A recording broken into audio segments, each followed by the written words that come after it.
नमस्तेऽस्तु महामाये श्रीपीठे सुरपूजिते शङ्खचक्रगदाहस्ते महालक्ष्मी नमोऽस्तुते।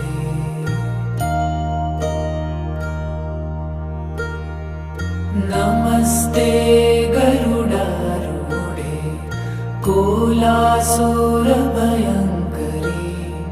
सर्वपापहरे देवी महालक्ष्मी नमोऽस्तुते।